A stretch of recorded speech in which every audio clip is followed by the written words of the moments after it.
la chaîne de Cartomaniac.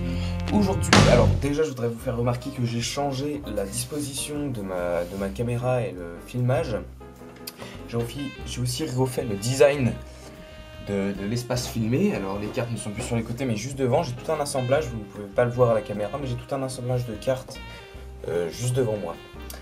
Alors aujourd'hui, je vais vous faire un forçage. Alors un forçage, c'est quoi? Un forçage, c'est ce qui permet de faire choisir une carte que vous avez choisie à la base, un spectateur, pour pouvoir la connaître. Alors le forçage que je vais vous montrer aujourd'hui, je l'ai nommé le forçage en glissage parce que je ne connais pas le réel nom de ce forçage. Donc c'est un forçage assez simple. De toute façon, je vous en parlerai dans les petits conseils dont je vous expliquerai en quoi ce forçage est bien ou pas. Alors tout de suite la démonstration et ensuite l'explication. Monsieur, madame, spectateur, je voudrais vous demander de me dire stop à l'endroit où vous le voulez. Stop ici? Parfait. Vous allez prendre la première carte, je vous la pose ici. Mais avant que vous la regardiez, je voudrais que vous sachiez que je sais déjà laquelle c'est. C'est le 4 de pique. Oui, c'est elle. Je peux vous le refaire. Ici, j'ai un paquet de cartes entièrement mélangées.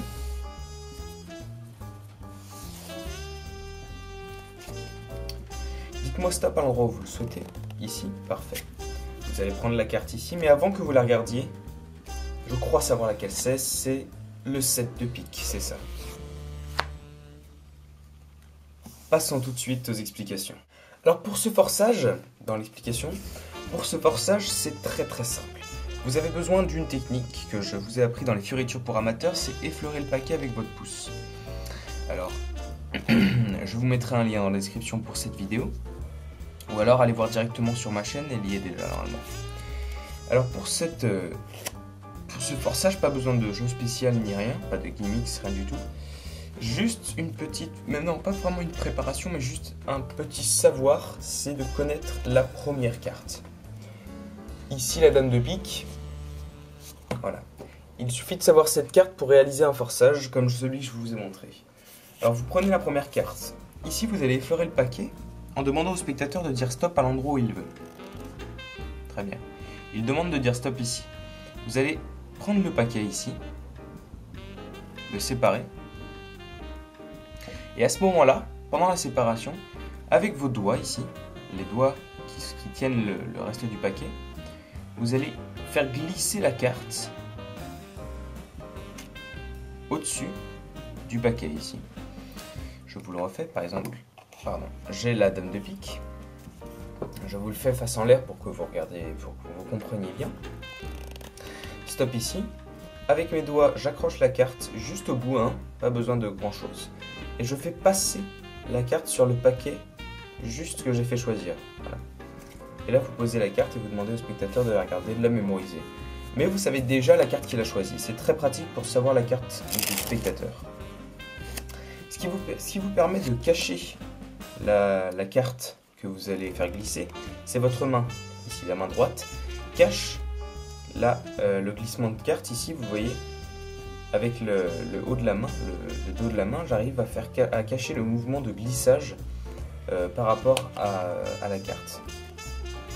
Donc je redis, vous effleurez avec vos doigts, vous regardez bien évidemment la première carte.